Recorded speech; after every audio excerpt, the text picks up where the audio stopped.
Hey Massimo, Hey Fern, how are you? I'm good, thank you.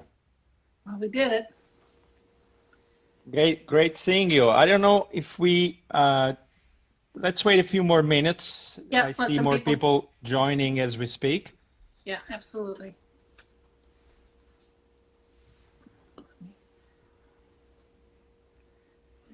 For a little bit.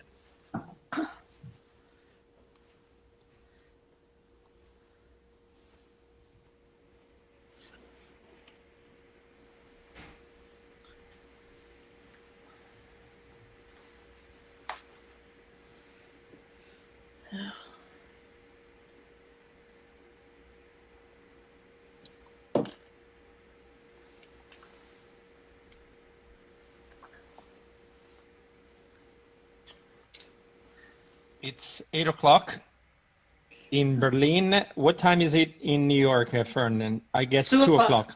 2 o'clock, and it's a So beautiful, beautiful sunny day now. beautiful sunny day in Berlin as well. So I guess courtesy of the time, we should begin. Welcome everybody to the Future of Modeling episode hosted by Finda. I have the privilege and the pleasure to have this wonderful conversation today with Fern Mallis.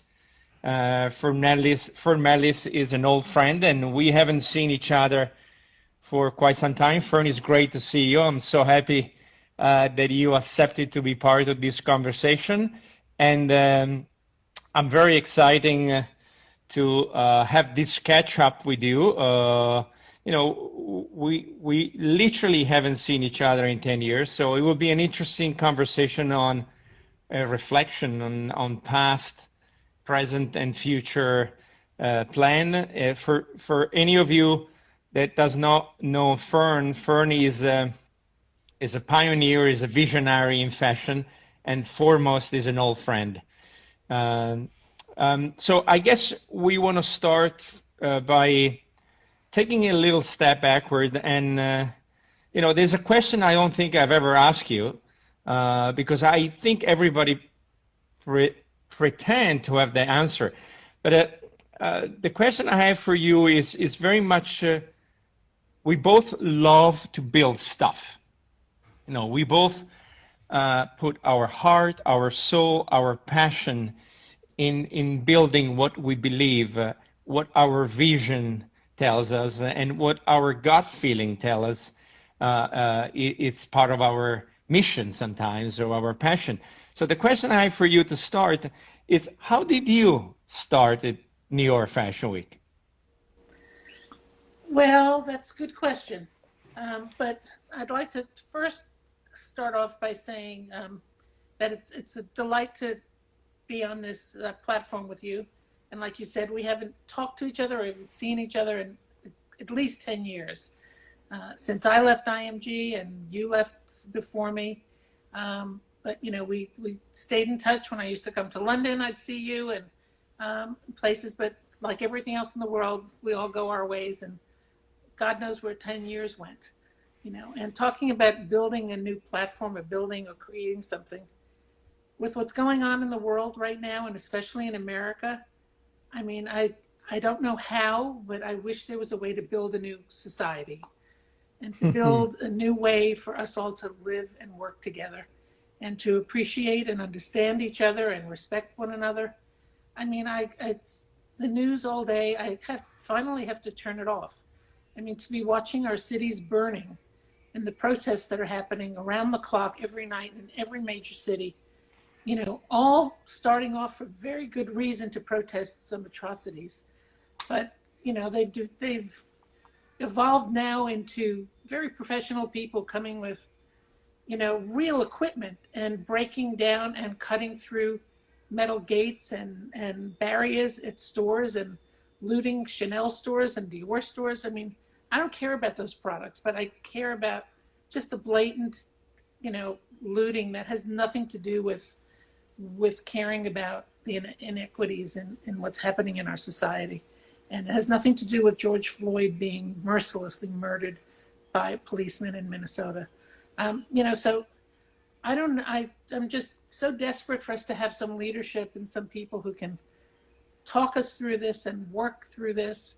It makes every conversation we're having just seem so ridiculous and silly in the light of what's going on.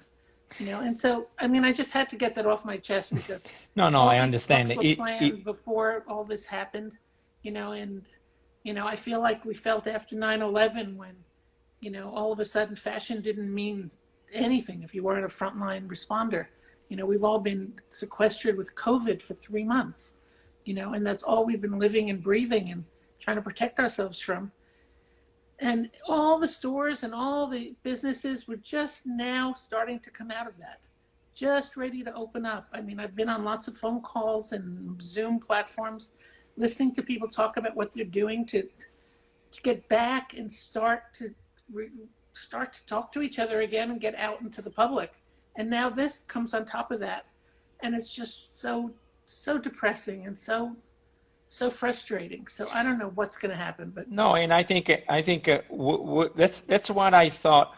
It would have been good to go back to the past, jump into the present, and then we'll finish with not enough time for the future. Because I think the creative industry can have a large contribution to the insanity of the world. But we'll take that leap of faith later. okay, okay, Let's go back to okay. the So then past, because I think it's important for people, for young people particularly, to realize that there is a reason and a will to follow your dream, and regardless to how crazy and big and sometimes impossible your dream are, it's important to have those dreams and to remain optimistic about those dreams.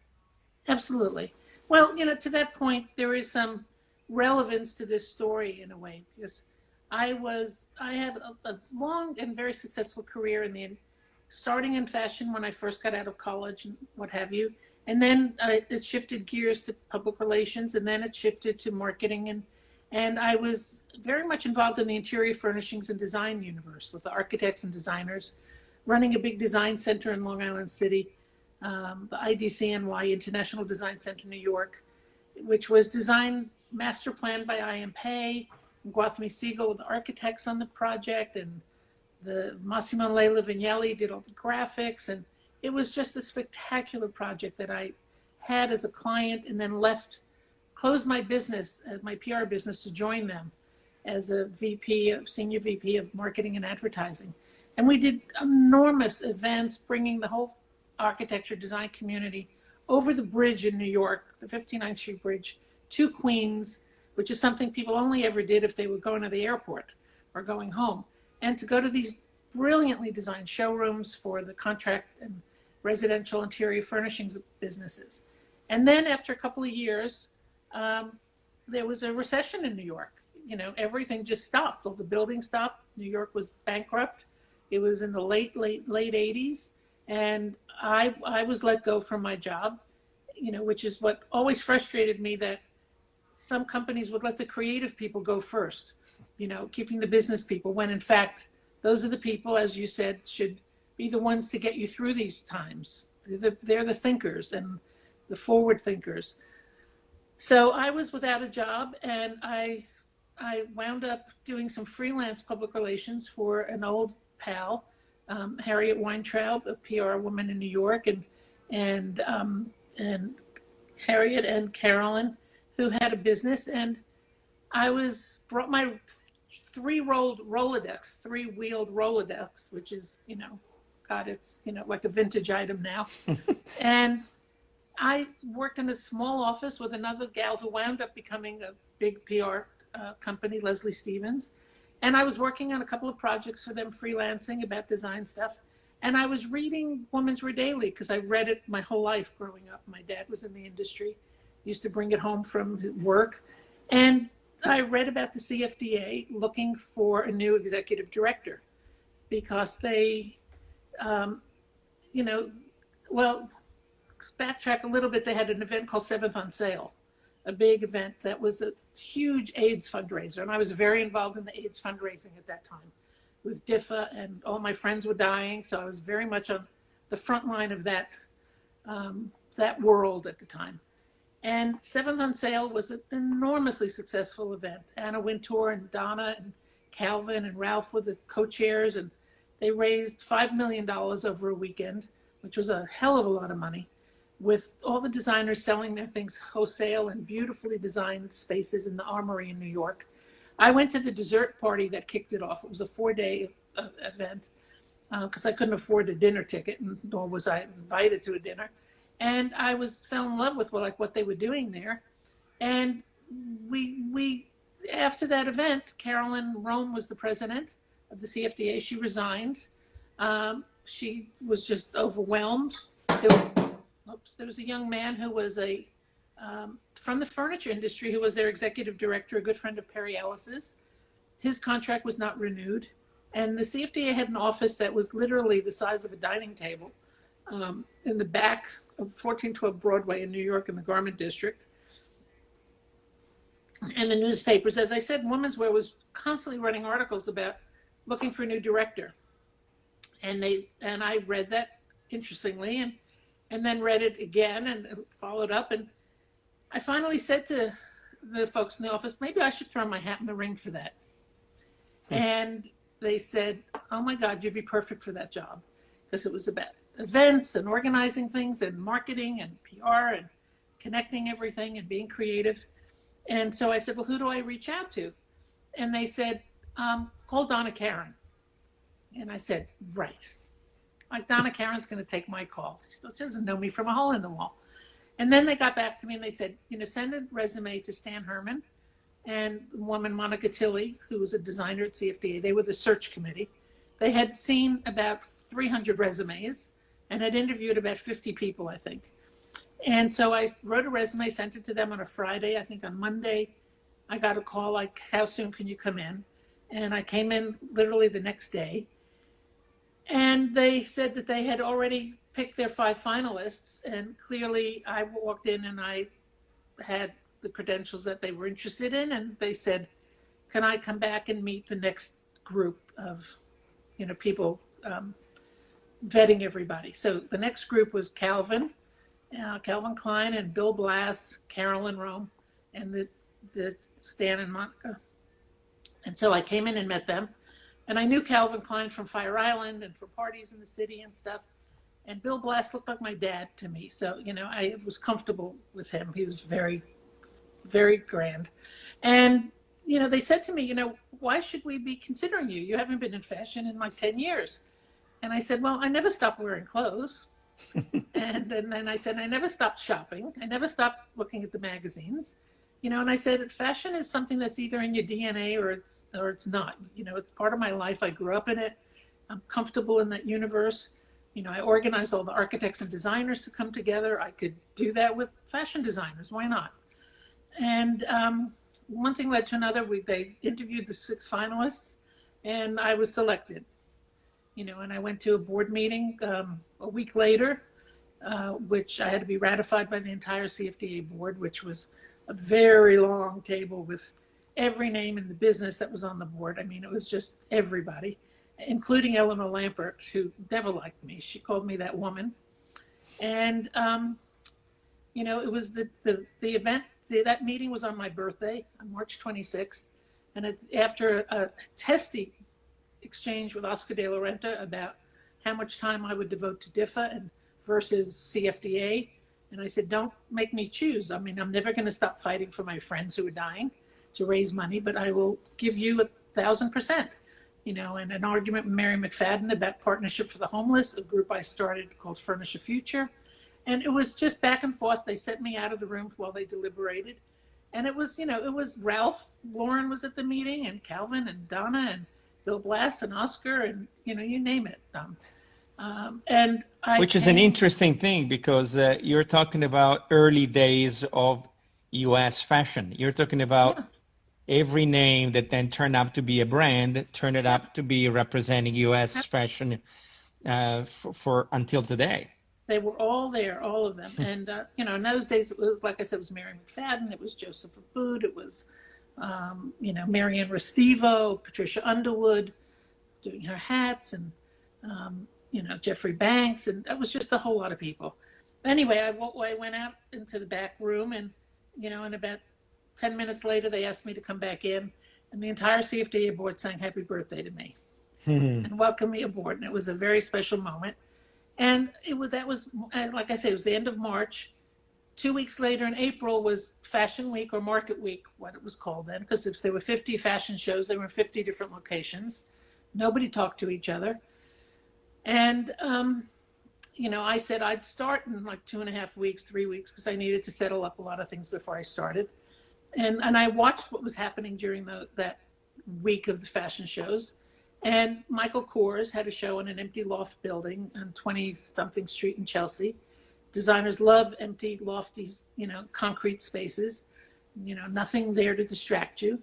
Chairs were very close together, and when you turn on the bass music at a fashion show, it's pretty loud. And if things aren't nailed down, they tend to vibrate and shake like the subway going by.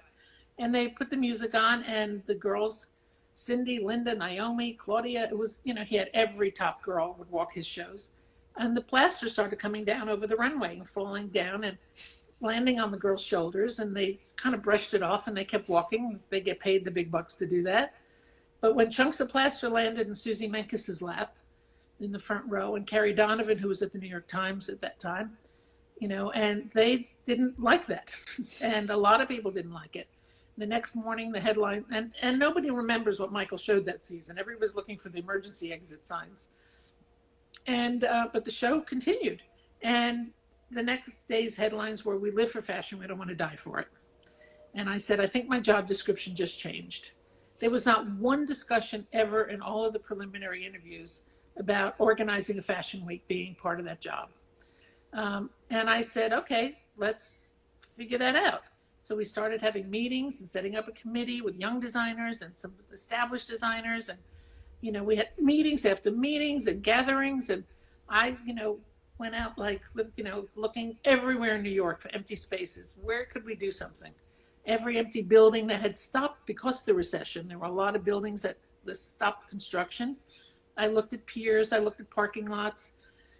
We looked at parks, trying to find places where there weren't a lot of trees, and hired somebody as a freelancer to work in the closet in the CFDA office, which I immediately moved the office when I got there up to another floor to make it a little bit more gracious and bigger, because when I got there, it was a counter and a lot of file cabinets, and I had to get up from the desk to answer the phone on the other wall.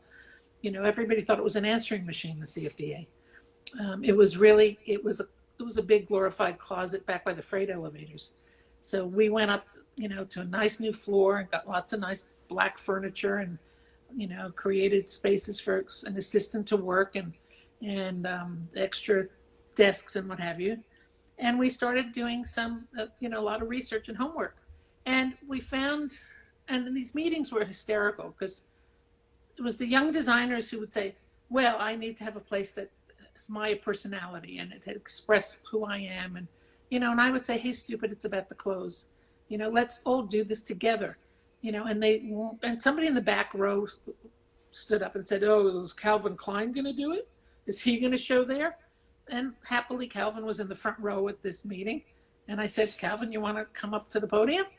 And he came up and he absolutely said, of course I will be there. This is bigger than me and it's bigger than you. And we have to do this together and put a concerted effort out there. And with that kind of blessing that turned things around for a lot of people, we eventually built these tents in Bryant Park.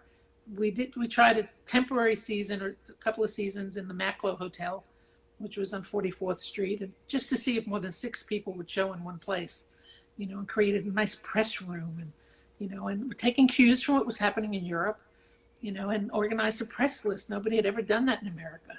Nobody had ever had a credential to go to a fashion show in America, and it was a lot of common sense, but it was organized, centralized, modernized, and we made it happen in Bryant Park in '93.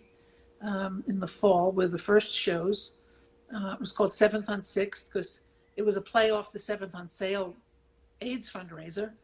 We were 7th Avenue and now we were on 6th Avenue. So we were 7th on 6th, which eventually, changed its name when, people got involved that very well. And we started selling sponsorships at a very big level. And and changed the names to General Motors Fashion Week, and then I remember. Olympus Fashion Week, and Mercedes-Benz Fashion Week. Well, it became a great template for the rest of the world. I'm gonna give my 2 cents on my Call of Fame, which is very, if you like, appropriate to this platform, because my Call of Fame was very simple. It was called Giselle. I actually moved to New York in '92, and I came to one of the very first, if not the first, fashion season at Bryant Park, 7th and Sale. And I remember going maybe a year or two later to Rio de Janeiro to celebrate my birthday and brought some friends along. And one of those friends knew some designer in Rio that it was showing for the first time called Compagnia Marittima. And I remember just seeing that show on the Copacabana beach, sounding very glamorous and exciting, which it wasn't because it was very early days for Right. fashion in Brazil. You can imagine, we were starting in New York. Brazil was way, way behind. But I remember being sitting on the front row the day of my birthday with a bunch of my friends, seeing this unbelievable girl walking the runway and rushing backstage with so much curiosity, wondering who was she. Just to cut a long story short, it took a long convincing between myself and my former boss, which was at that time John Casablanca, to convince a beautiful girl, Giselle, that wanted to be a volleyball player, nothing else, nothing more than that, to come to New York and start a career, which, it shows that it's all about being at the right place in the right time. And that being in the right place at the right time was mutually beneficiary, particularly because then it got us together to IMG. That's where you and I met, and that's where you and I start collaborating precisely on the very first fashion week that I witnessed Right. when I moved to New York a few years earlier. Well, you know what's also great about the Giselle and Johnny Casablancas connection is at CFDA when we started doing Fashion Target's breast cancer, which became a huge fundraiser for the organization after moving on from the AIDS platform, with the Ralph Lauren team designing the Target T-shirt, and the very first person that called us on the huge success of it in America, and it still goes on at CFDA and has raised, I don't even know how many, really millions and millions and millions of dollars, and given so much money to research in like 10, 12 countries, was Johnny Casablancas. Because the campaign was started by using models, wearing all the shirts and models. We went to all the different shoots that they were at and begged photographers and models to put on the T-shirt, take a picture. We got all the magazines to give us pro bono ads. And that campaign was extraordinary. And eventually when Brazil wanted to do it with their models, Johnny called and we got him out of the picture because he was a shady character by that time, but he made it happen. And we got Giselle to be the face of Fashion Target's Breast Cancer Brazil because she was an IMG model, and she was perfect for it, and she was so wonderful. Amazing. I don't want to sound nostalgic, but in those days, the opportunity were endless. I mean, you could feel being part of a community where you could really reach designer, or journalist, or stylist, or art director, or photographer, and they were all giving you the benefit of the doubt, meaning Right. they will all welcome you as Right. long as you had Listen. something to add to their business, or to their vision. Right. So when you and I work at IMG, which are your memories? Oh, there's lots of them. Um, one of my favorite memories is going with my then boss Chuck Bennett, and with you to Stuttgart to talk to Mercedes about renewing their contracts. We had a fabulous time in Germany together. And then we were going to stay overnight, and I think you had the great idea. Said, no, let's go back to Paris instead of staying here. And everybody was like, getting everything organized. We went back to Paris, and Chuck made a mistake, and we wound up staying happily at the George Sank, and went to dinner and at your girlfriend's apartment, and that's the first time I which met was Cameron. which was my wife at that time, I Oh, think. she was your wife, okay. And we met. It's the first time I met Cameron Silver, Yeah. and she and and Cameron went out vintage shopping the next day, and it was Christmas time in Paris, which I'd never been to Paris during Christmas, and so it was so beautiful to see all of that.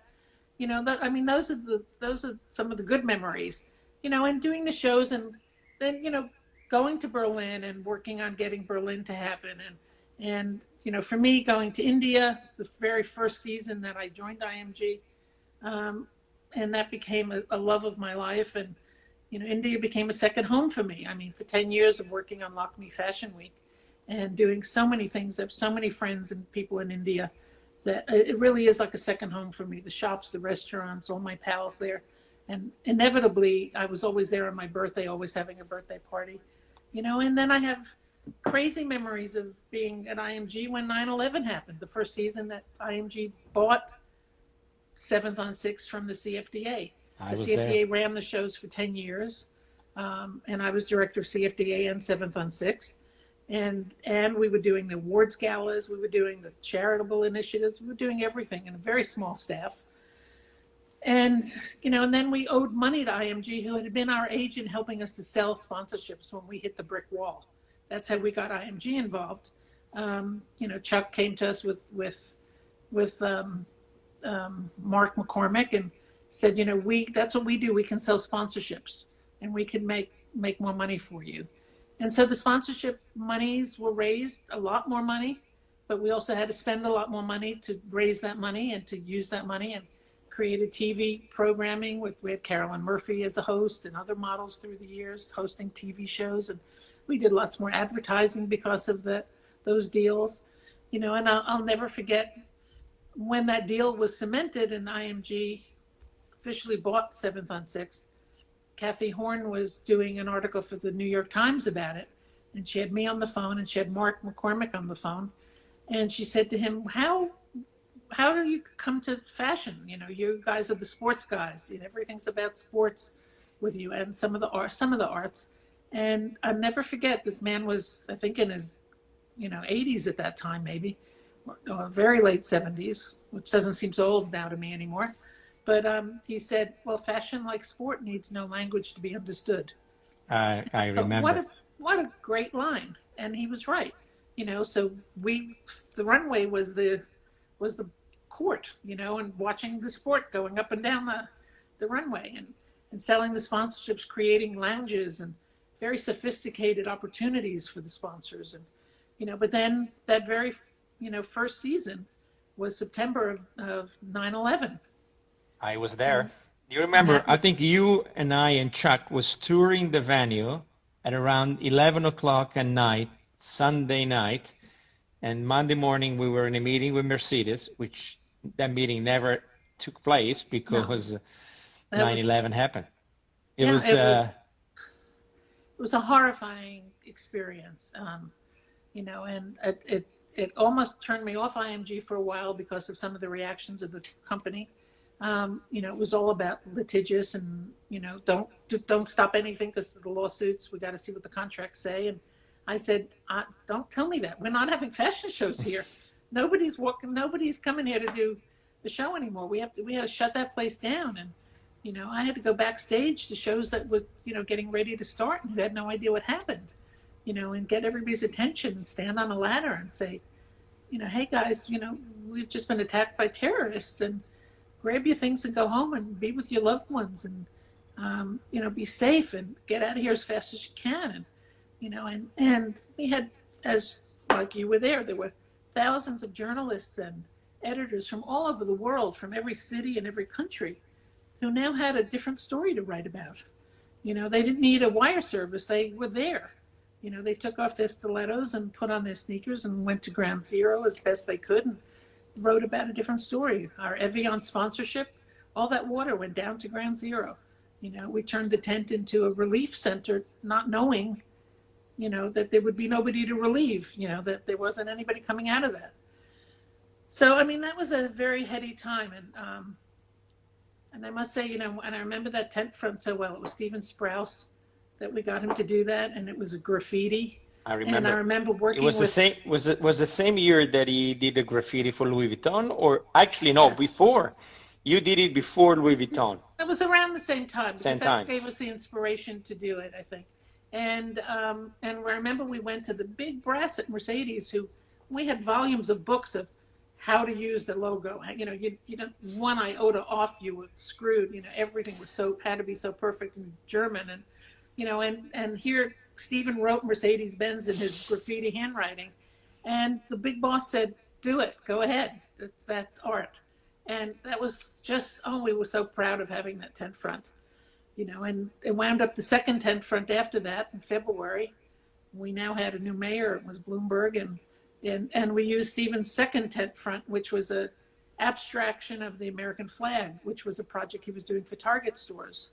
And we asked them for permission to use that, and we did a big press conference on the front steps with all the designers to say we're back. But it was a quieter, very different season, Yeah. and now all these things connect again because Target is in Minneapolis and Minnesota headquartered, and Target stores were the first things being looted these days. And people, keep asking me what's going to happen with Fashion Week after COVID, and it was, you'd think about what happened after 9/11, how we approached it.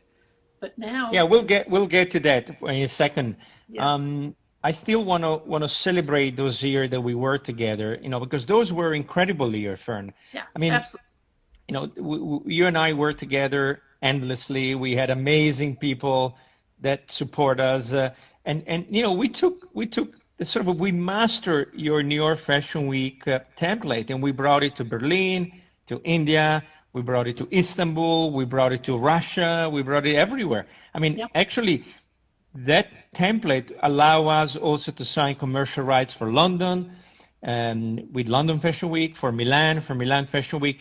So, sort of your vision with New York, it was used perfectly Yeah. to land grabbing the rest of the planet with Yeah. an expansion of fashion weeks in market that had never seen it before. And we were the first ones that ever used corporate sponsorships. And that's what opened the gates everywhere else. And people saw that they could sell corporations to fund this, and also Australia, we bought. And, working with Ravi Krishnan in India and Maya and lots of, great people all over the world. It was a wonderful time. And then, Wonderful time. I mean, I remember, and not only wonderful time in terms of fashion show. I mean, there was tremendous opportunity across the board. I mean, thanks to IMG, I worked with some of the greatest model. I worked with Naomi, Heidi Klum, and as I mentioned, Giselle, some of the greatest designer. I mean, the Giorgio Armani exhibition. You remember, we actually represent the commercial rights of the very first Guggenheim Giorgio Armani yeah, exhibition, which went and traveled all around the world. I mean, Alessandro McQueen, an American Express, Tom Ford. I mean, you name it. This is what I want people to understand. This was time of collaboration. People were open. I mean, we work with MTV and we design TV format. You and I have never designed TV format before. We did Fashionably Loud. hmm We did the Style Award in London. We did Fashion Fringe with Colin McDowell. I mean, it was like a never-ending journey. I remember. you had a good idea, put it together and make it happen. Yeah, I mean, the good thing of Chuck and Mark McCormack, first, that you're going to them with a good idea, they would tell you go for it. Yep. It became tougher at the end when Teddy Forsman came because it's a private equity guy. Of course, he wanted to have an ROI above a great idea. Well, Yeah, the word that became the office mantra was EBITDA. EBITDA. EBITDA. I'm like, what the fuck is EBITDA? Like, stop with the EBITDA. Everything was about EBITDA. But looking back, it was, I actually was a terrible student at school. I mean, it was terrible. I was failing left and right. So looking back, those years in IMG with you was really my real school. I felt aside being so much fun, and aside being completely freely entrepreneurship, again, it was about being at the right time in the right place with the right idea, and sort of run this endless opportunity, these land grabbing moments, and sharing them with the amazing team we had. So I think, and imagine us doing it today. Forget it. Impossible. Yeah. Impossible. And I remember when we started also in September, it used to be the US Open would be in New York. And I remember, working with Chuck and with Ivan Bart, who still is doing a great job with all the models at IMG. You know, like, well, hey, you want to have Venus and Serena Williams come to a show? I'm like, are you kidding me? Like, and that Or was even better, Maria Sharapova, even better. well, but at that time it was the two girls, Yeah. the sisters were it, and that was like that was the collaborative opportunities with IMG working with their other divisions, Yeah, it's true. It and was I remember amazing. being on the phones with people. It was like the presidential motorcade. Where is she? Where it was a Carolina Herrera show. It was like 1,200 people in the big tent. They were coming to that, and it's like they're at this block, they're at this block, they're at this block. They're coming, we're trying to hold that show as long as possible. And some of those designers were not great about waiting for a celebrity, but they held it, and we put fillers in the seats at the end of the row, so when they come, we could squeeze them in and run them in and put them in the seats. And I remember when they came in, got them into the venue. It was the first time in my life I'd ever seen this. Everybody in the venue stood up and gave them a standing ovation. It was amazing. You're right. Those were days of where very few people have attempted to merge the different industries. And sport was always a silos, the same with fashion was always a silos, the same with entertainment or Hollywood was always a silos. So the ability that we all had at IMG was to merge those fields or those different media-driven field and combine them in a very entrepreneurial way. So I think so we have done that, and I think nobody can argue that we did a very good job. Now going forward, so what are you doing since? What have you been doing since? Oh, phew. How much time do we have? Well, we don't have a lot of time, but let's try to I mean, I go to juice. I left IMG when our time was up in Bryant Park. Bryant Park was the baby. That was my thing. And we were moving now to Lincoln Center to Damrush Park on the side between the State Theater and the Met Opera House. And, I was on board with the philosophy of why we had to move and the creative venues of being up there. But I knew that it was not going to ever be successful. And, memos were going from 3 people to 30 people to get everybody's approval. And I said, you know what, I need to work my way out of this. And so that started in September, but that winter season, that February shows, I said that would be my last hurrah at Bryant Park. And it was a last hurrah. People who are watching can still get the movie The Tents that was done. It's a very good documentary that goes through that farewell at the Tents when Tommy Hilfiger had the last show and thanked us, me and Stan, for what Bryant Park meant for 18 years, 19 years. And so I left and I said, I'm going to take some time off. It's the first time in my professional life I have time off. And I luckily worked out a nice arrangement so I could do that. And, and I came out to the house where I am right now in my self-isolation in Southampton on my lake. And I spent time here and I was loving it, and until the calls started coming in, can we talk? I have an idea. Can I take you out for a cup of coffee? I have a project I'm starting up. Can I take you out for a cup of coffee? Can we meet for a cup of coffee? And I said I started the coffee phase of my life. Everybody was calling me for coffee. Nobody wanted to buy me lunch or dinner, just coffee. And so I would meet with a lot of people to hear what people were thinking about. I had no idea what I really wanted to do. And luckily, through a cup of tea from the photographer Timothy Greenfield Sanders, he introduced me to some woman at the 90th who through a friend who I met, and she bought me lunch, so I thought that's a good start. And I was introduced to New York's 92nd Street Y, which I'd known as a New Yorker and had gone to events there all the time. And we talked and we had coffee. And she said, would you be interested in hosting a series of interviews with designers, here? Because it's such an important part of our culture in New York, the fashion industry. And I said, well, I used to being the one interviewed, but I guess I could string together some good questions. And we started Fashion Icons with Fern Mallis 9 years ago. And I've since done about 40 some odd interviews. The first 19 are in a book, which is put it like over my shoulder, their fashion lives.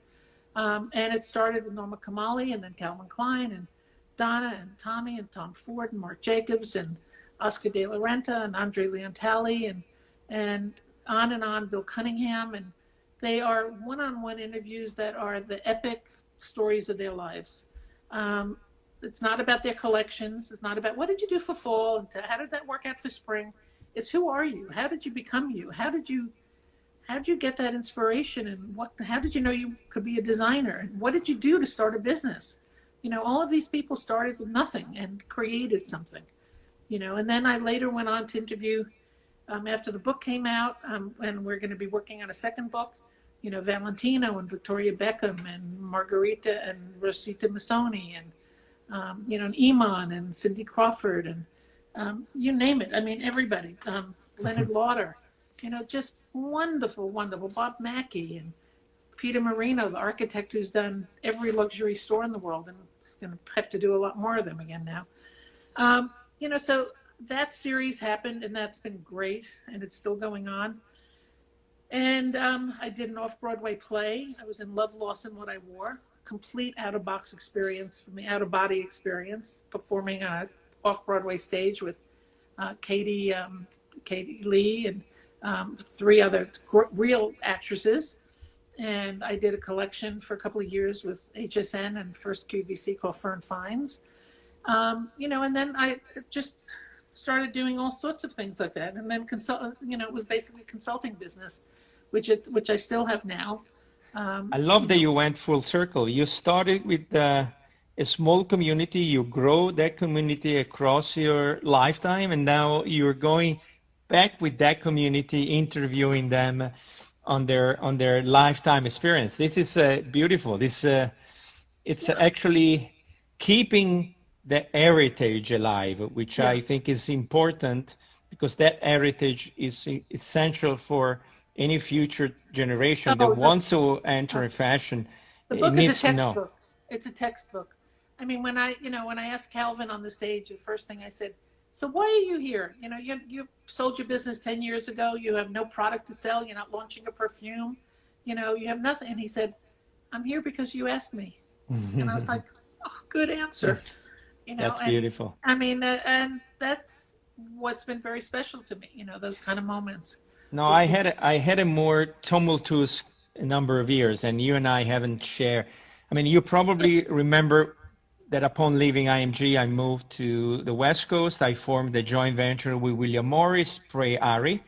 And then obviously when Ari came, that joint venture didn't last much. So then I kept moving. I went up to San Francisco. I went back to school. I went to Singularity University. I didn't know that. Okay. And Singularity became the school that introduced me to technology.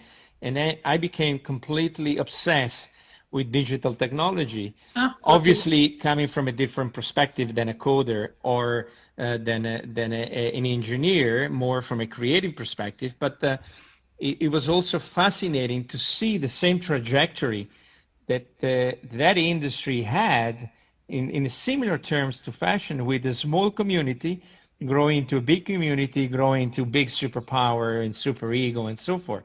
But I was lucky enough to have met some people that appreciate creativity and image and sort of a right brainer versus left brainer, that allow me to do some early collaboration with Intel and Opera and Ceremony.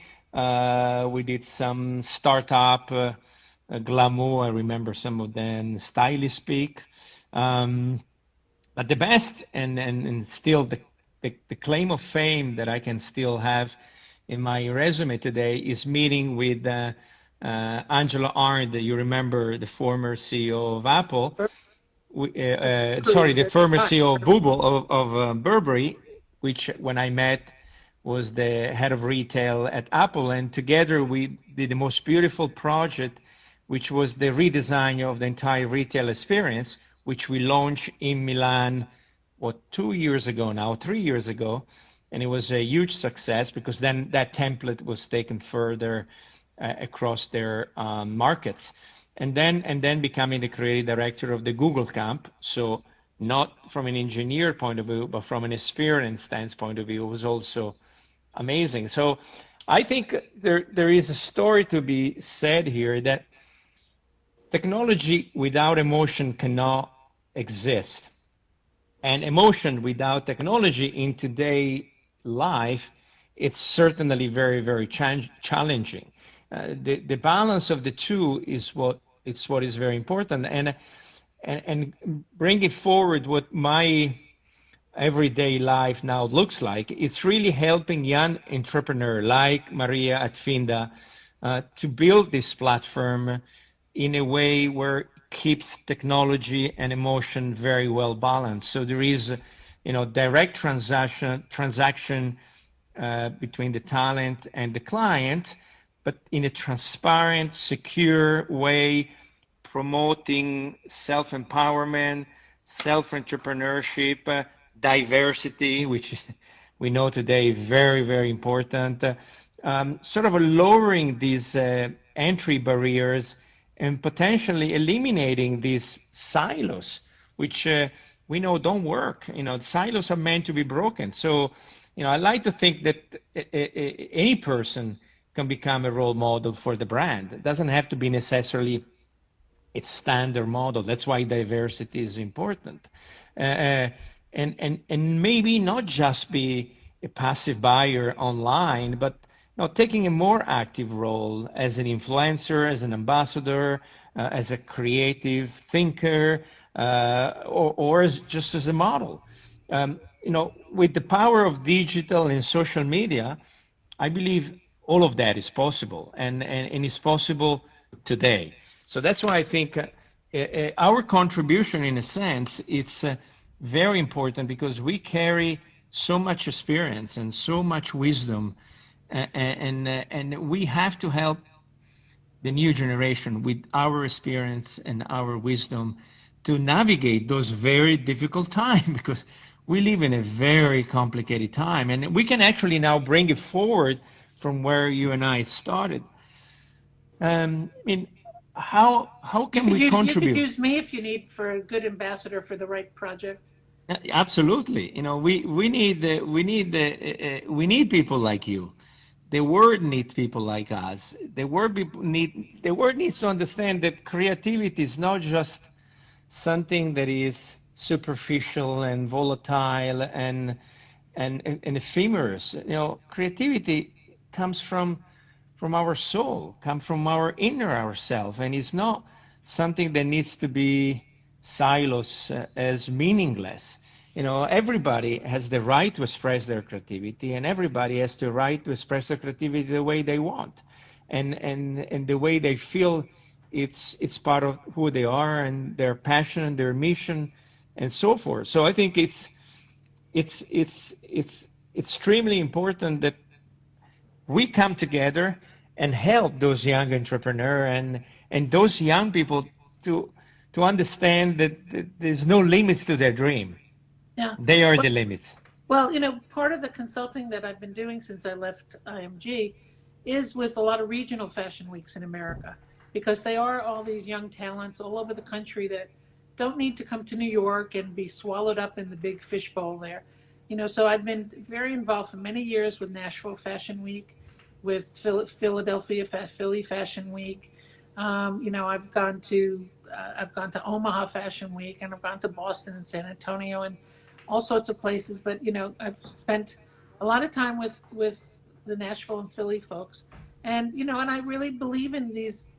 They're young, creative people who who looked at what we were doing in New York, and they all come to New York and said, we could do this locally, and we could, give a platform to people and let them have an opportunity, to show their collections. And I spend time with every one of those designers and critique what they're doing and give them advice, and and they suck it up like a sponge, and it's paying it forward, and it's helping them all out, and I, I don't know. And now with, like, you're talking about technology, they don't need to even have a store. They don't need to have a buyer from Saks Fifth Avenue to see the line. If they're clever and can understand the technology and the very platform we're on, I mean, sell clothes on Instagram, and sell clothes on Facebook, and have customers, and it's a whole new world. It's and Absolutely. In fact, and this could be our last question. I mean, you've seen the recent announcement of the Gucci designer Alessandro? Do you think that there's still some space for a physical fashion show, or you think that everything will move online, or we'll have a separate calendar season, meaning what Gucci has announced? meaning like a free for all, and everybody's Yeah. back to ground zero. I think it's going to be it's going to be a very interesting season coming up. I totally support some of the edicts that have went forth of having just two collections, fall and winter, fall and spring, and not all these pre and all these shows on the Great Wall of China and in Capri for resort. I mean, that's just a little bit, it's unconscionable to do that now. I, you know, I wish my crystal ball were a little clearer about what's going to happen in the fall. But Gucci can do whatever Gucci wants because Gucci's Gucci, and but I don't see editors traveling. I don't see people getting on planes. I don't know anybody that wants to go on a plane anywhere. And even in New York locally, maybe there'll be some presentations that people can, manage and monitor the number of people that walk through, and models can be easily, beautifully displayed 6 feet apart, and socially distanced. But I think for the foreseeable future, there's not going to be, you know, lots of air kissing fashionistas in the same venue, all sitting down to watch a fashion show next to each other. It's just, I just don't see that happening. Um, Yeah, it's the same thing. It's the same thing for me. Many people say, but you know, do you still think that model will be relevant or influencer will be relevant, which they are post COVID-19? And I think um, I don't think technology is there yet. I don't think people are willing to embrace an avatar as a representation of a real persona or someone that they could resonate or identify with. right. I mean, it's the same thing. You know, designer will be there. You know, creativity will always be there.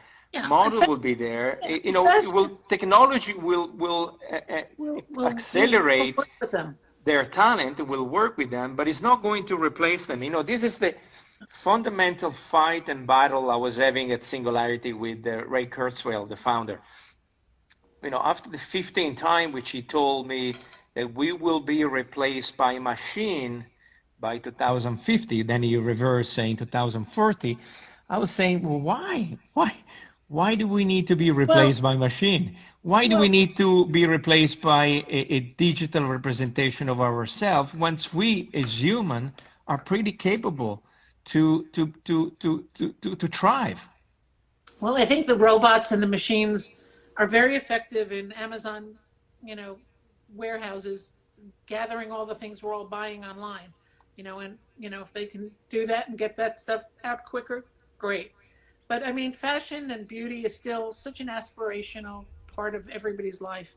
Even through 3 months of quarantine, I mean, I know that from what I've heard, in Asia and in parts of the world where stores were reopening again, and in China and in Shanghai, business was bigger than it was before COVID.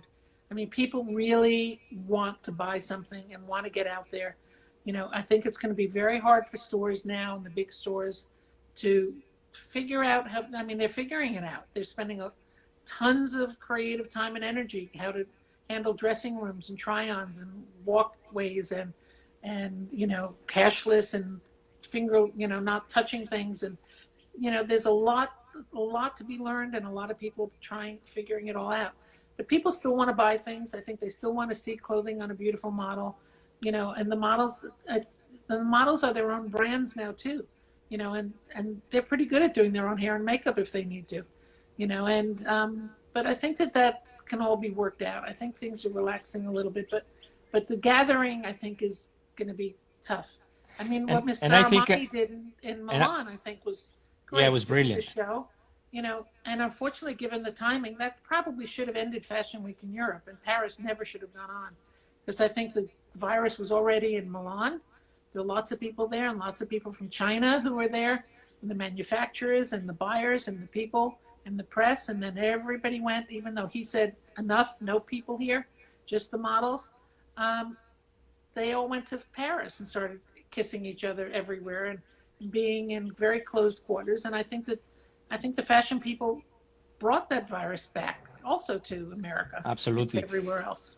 I think that the other very important lesson that we're taking home post-COVID, and I think fashion is beginning to take a lot of notice, it's sustainability. I know that we only have 5 minutes, so that's a topic that will probably require just an entire episode. But I think it's important that we close the loop from where we start, from where we are going, with the notion that fashion needs to become more sustainable, from an organic and environmental point of view, and a social and economical point of view, with the circular economy being the right lead. I think that will be the way to embrace the new generation, and those new generation will lead us there. I couldn't agree with you more. I mean, it's nice to see clear skies and clear waters, and we have really screwed up this planet, and we need this next generation to pay attention and work us out of it. And sustainable, in all the ramifications of what that means, is the next priority, without question.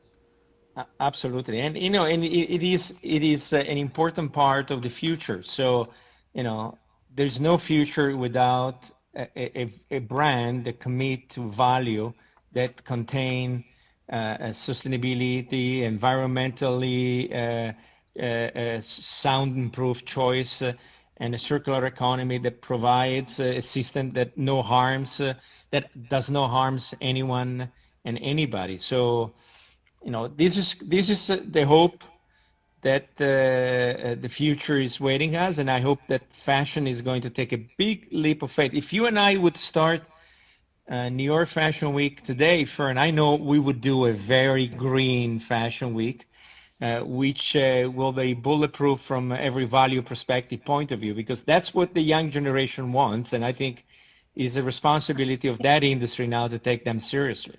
I proposed a green week when I was at IMG, and I said, why don't we do it at LA Fashion Week and make it a green week with all the sustainable brands? And everybody looked at me like I was crazy. Well, you weren't crazy. You were maybe just too much of a pioneer yet again. The head of the curve. Okay, Fern, it's wonderful to see you. You too. Thanks everybody for watching and following us. We wish we would have had some time for questions, but we have 1 minute left. So. Massimo, this is going to be, will this be up on the site where people can watch this again? Yes, they could be repeated on the finda.co website, and probably also on the finda.co Instagram page. And then it's going to be a podcast or something, I think, right? Correct. Then Maria's going to send the audio version for the podcast. Okay, fantastic. All right. It's great to see you. Thank you, and good luck, and good luck to your country, which is going through some